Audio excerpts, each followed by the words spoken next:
नमस्कार दोस्तों, बीपीएनएल official YouTube channel पर आपका स्वागत है। पिछले वीडियो में हम बात कर रहे थे कि पशुओं के सामान्य तापक्रम, शरीर का तापक्रम, श्वसन और गति और नाड़ी ज्ञात करना। तो हम इसमें बात कर रहे थे कि पशुओं का तापक्रम कितना होता है साधारणतः, औसतन इसका फ़ारेनहाइट सेंटीग्रेड कितना होता है और कौन कौन से कारक है उसके जो पशु शरीर के तापमान पर असर डालते हैं। तो आज उसी की पे हम कुछ ऐसे क्रम्स हैं, कुछ ऐसे कारक हैं जो उससे तापमान से संबंध रखते हैं। कौन से हैं? तापमान से संबंध रखते हैं।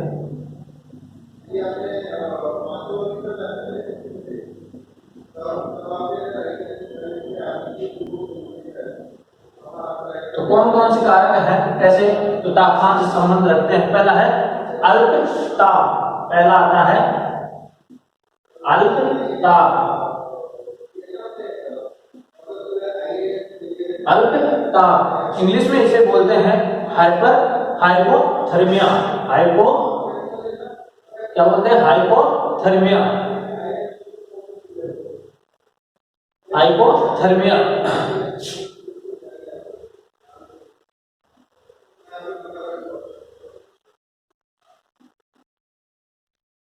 इसे बोलते हैं अल्प ताप को हाइपोथर्मिया भी कहते हैं। तो क्या होता है ये अल्प ताप? पशु शरीर का तापमान साधारण तापमान से कम होने की स्थिति को, जो पशु शरीर का जो तापमान है साधारण तापमान की बॉडी टेम्परेचर फ़ारेनहाइट की बात करें, हम भैंस की बात कर लेते हैं तो कितना होता है? 99 से 101 डिग्री फ़ारेनहाइट तक। तो अगर वो तापमान है जो साधारण तापमान है उससे कम हो जाना कितना होता है? हम किसकी बात कर रहे हैं? भैंस की बात कर रहे हैं, बफेलो। तो 99 से 101 डिग्री फ़ारेनहाइट होता है। ये सामान्य तापक्रम है। अगर इससे कम हो जाए कि इसका मान लो आप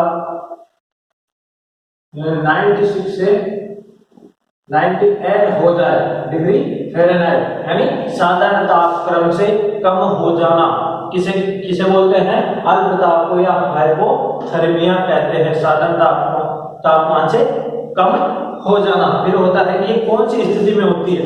कि कौन सी स्थिति में, कौन सी बीमारियों में साधारण तापक्रम मिलता है? एक तो मिल्क फीवर,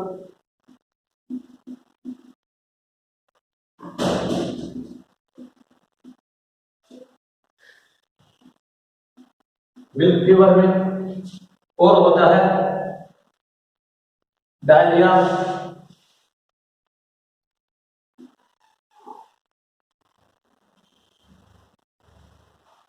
तो इस स्थिति में क्या होता है? तापमान गिरता है, जो बॉडी टेम्परेचर है वो गिरता है। तो क्या बोलते हैं उसे? अल्पताप या हाइपोथर्मिया भी बोलते हैं। तो कौन कौन सी बीमारी में? मिल्क फीवर में, डायरिया में। इसके बाद में आता है दूसरा आता है तीव्र ताप।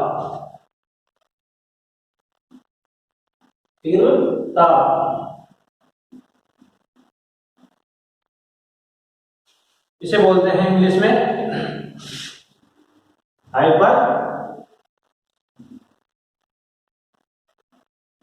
हाइपरथर्मिया।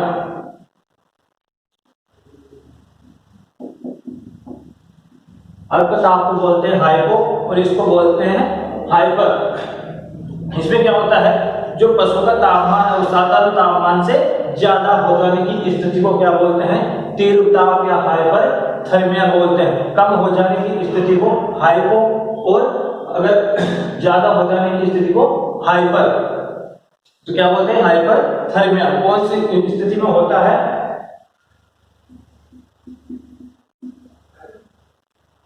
ये एक तो पशु जब हीट में होता है, तब ऐसी स्थिति आती है कि उसका बॉडी टेम्परेचर बढ़ जाता है, लेकिन ज्यादा नहीं, 1 डिग्री फ़ारेनहाइट बोल सकते हैं, 1 डिग्री फ़ारेनहाइट तक बढ़ता है। तो कौन सी स्थिति? हीट में।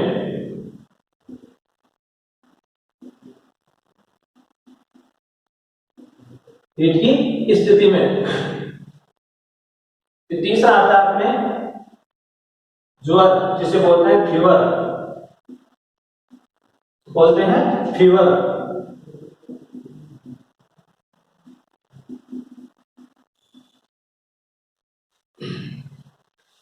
ऐसी दशा जिसमें शरीर का तापमान सामान्य से अधिक हो। कौन सी स्थिति आती है? जिसका बॉडी टेम्परेचर जो अपने साधारण बॉडी टेम्परेचर उससे अधिक हो। एक तो होता है हाइपर, इसमें कितना 1 डिग्री फ़ारेनहाइट तक, 1 डिग्री फ़ारेनहाइट तक। इसमें हो सकता है 1 से 5 डिग्री फ़ारेनहाइट तक, 1 से 5 तक।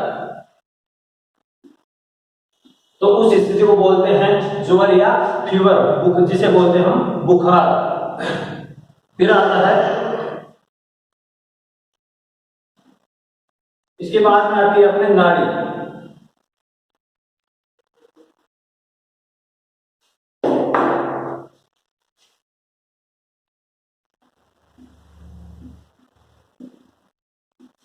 अगला पॉइंट आता है नाड़ी यानी पल्स।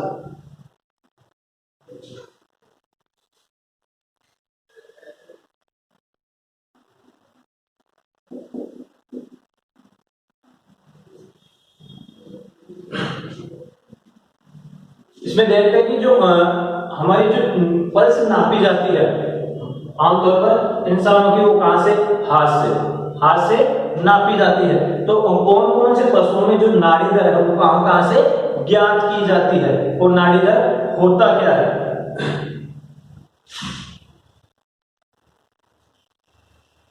इसमें होता है जो बाएं नीले के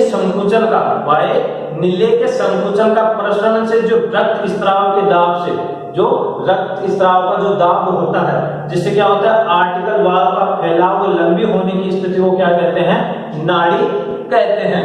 किसे बोलते हैं? जो आर्टिकल वाल पर जो दबाव पड़ता है, रक्त का दबाव पड़ता है, जिससे क्या होता है?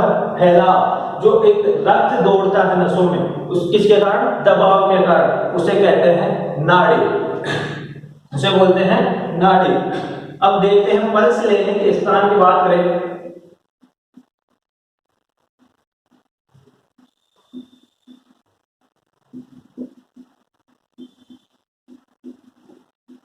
पल्स लेने के स्थान के कौन कौन से पशुओं में, कौन कौन सी जगह से पल्स ली जाती है? तो सबसे पहले बात करते हैं हम हॉर्स की।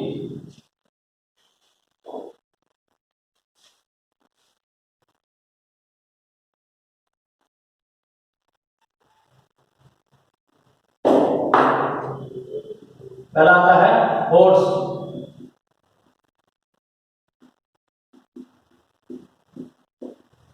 हॉर्स है, डंकी है, इनमें कहां से ली जाती है? जो पल्स रेट ज्ञात की जाती है वो कहां से की जाती है? तो आती है पहली external maxillary artery. External maxillary artery.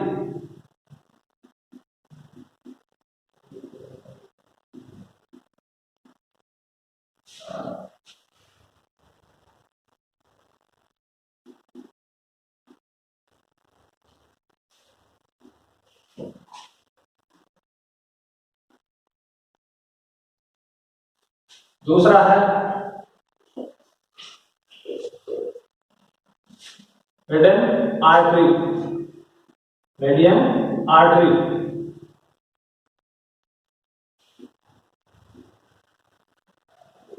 फिर बात करते हैं किसकी? कैटल और बफेलो की।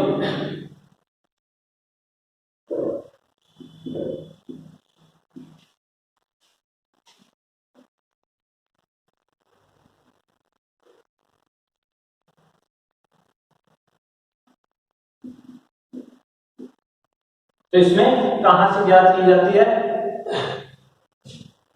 इसमें ज्ञात की जाती है मिडल कोक्सियल आर्टरी से।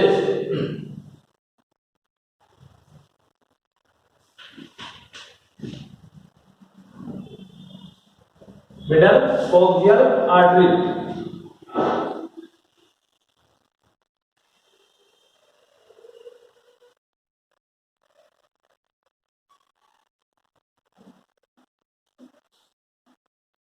Middle coccygeal artery. और दूसरा है मेडियन आर्टरी है, जो हॉर्स में और डंकी में ज्ञात की जाती है, वो किसमें? कैटल और बफेलो में भी ज्ञात की जाती है।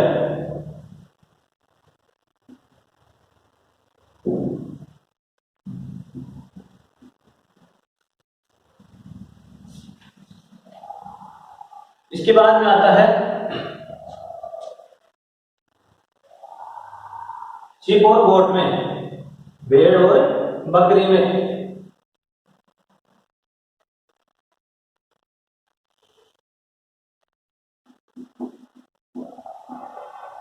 शीप और गोट में कहां से याद की जाती है? Formal artery.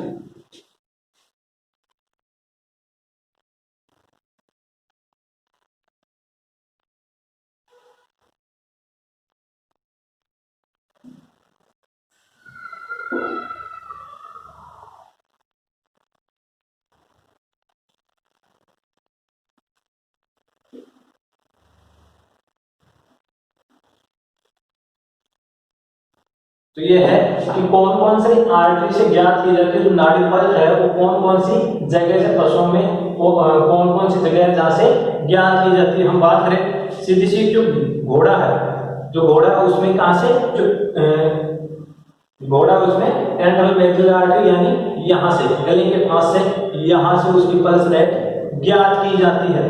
फिर आप बात करें डॉग की, कुत्ते की, जो कुत्ते का जो पीछे वाला पैर होता है, जो पीछे वाला पैर होता है उसके नीचे यानी अंदरूनी भाग से, अंदरूनी भाग से, जिसे फेशियल आर्टरी बोलते हैं। क्या बोलते हैं? Facial artery. और हम सीधी बात में गाय और भैंस है, गाय और भैंस में कहां से, जो पूंछ है, जो गाय भैंस की पूंछ है वहां से ज्ञात की जाती है पल्स रेट। पल्स रेट कहां से? पूंछ से ज्ञात, पूंछ से ज्ञात की जाती है। अभी इसमें बात करते हैं कि वो कौन कौन से कारक है जो पल्स दर पर असर डालते हैं।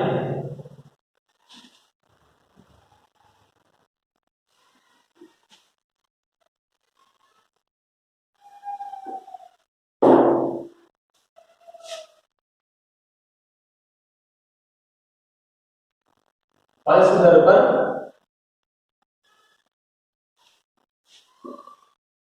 असर डालने वाले कारक।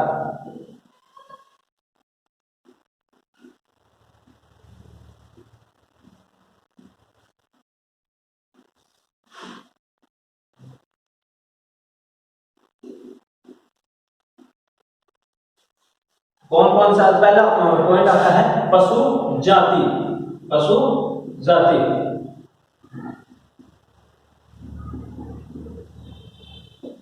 ये महत्वपूर्ण कारक है जो पल्स दर पर असर डालता है, क्योंकि अलग अलग जातियों में अलग अलग पल्स रेट होती है। कि एक तो विदेशी नस्ल है, देसी नस्ल है, संकर नस्ल है, तो उनमें सब में क्या होता है कि जो पशु जाति है वो किस पर डिपेंड, जो पल्स दर है वो किस पर, पशु जाति पर डिपेंड करती है। कि अलग अलग नस्ल के पशुओं में अलग अलग क्या होता है, पल्स रेट होता है। फिर आता है दूसरा उम्र, दूसरा आता है उम्र। तो इसमें क्या होता है, बच्चों में पल्स रेट बूढ़ों से ज्यादा होती है। उम्र में क्या होता है, जो जवान नौजवान जवान है उसमें ज्यादा पल्स रेट होती है। किससे? जो बुजुर्ग लोग हैं उससे ज्यादा क्या होती है, पल्स रेट होती है। फिर आता है लिंग, तीसरा आता है लिंग।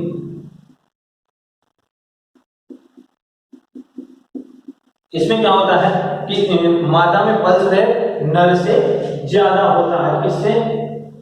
मादा में ज्यादा होता है। किससे ज्यादा होता है? नर से।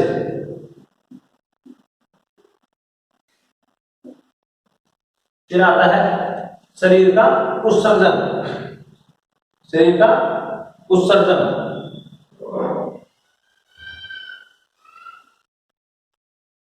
शरीर का उत्सर्जन,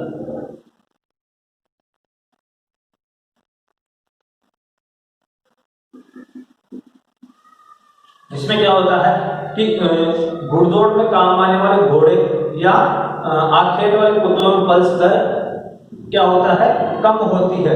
जो घुड़दौड़ में काम आते हैं यानी जो रेसिंग की काम में लेते हैं जो घोड़े, उनमें क्या होता है, पल्स दर कम आती है। किनसे? जो घुड़दौड़ में काम में नहीं लेते घोड़े, उनसे कम आती है। किसमें?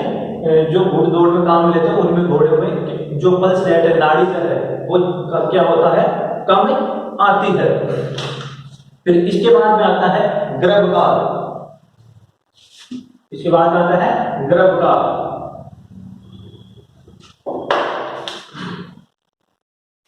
500 पॉइंट गर्भकाल।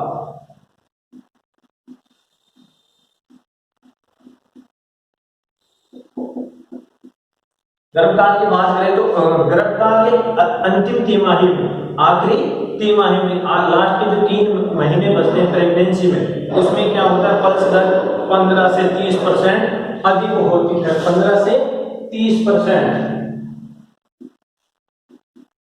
अधिक होती है। किसमें? अंतिम तिमाही में, प्रेगनेंसी के अंतिम तिमाही में पल्स रेट कितनी? 15 से 30% अधिक होती है। फिर आता है दुग्ध स्थिति। दुग्ध स्थिति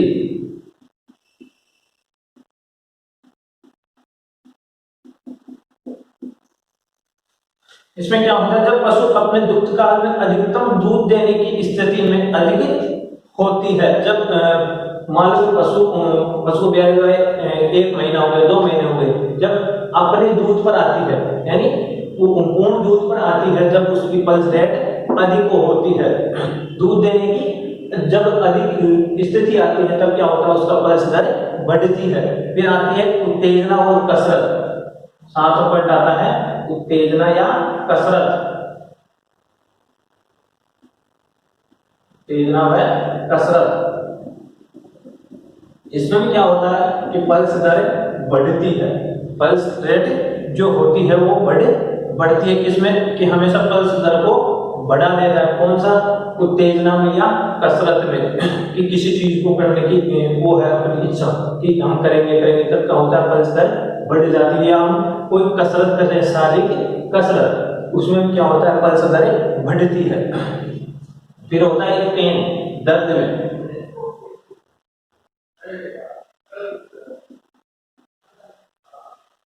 दर्द में भी क्या होता है, पशु में जब पेट दर्द अधिक होता है तो पल्स दर बढ़ जाती है। किसके कारण? दर्द का, वो है एक उत्तेजना हो सकती है। हम बात करें दर्द की वजह से क्या होता है, उसमें जो पल्स दर है वो बढ़ जाती है। उसी प्रकार जो श्वसन दर है वो भी किसमें? दर्द में, पेन में क्या होती है, बढ़ती है। जब ये होता है तब बढ़ती है। तो आज हमने बात की पल्स के बारे में, जो नाड़ी है उसके बारे में, कि कौन कौन से पशुओं में कहां से जो पल्स रेट है वो ज्ञात की जाती है, और इसके कौन कौन से कारक है जो इस पर पल्स नाड़ी दर पर क्या करते हैं, कारक जो प्रभाव डालते हैं। धन्यवाद। Click on the subscribe button to subscribe to our channel. Press the bell icon on the YouTube app and never miss another update.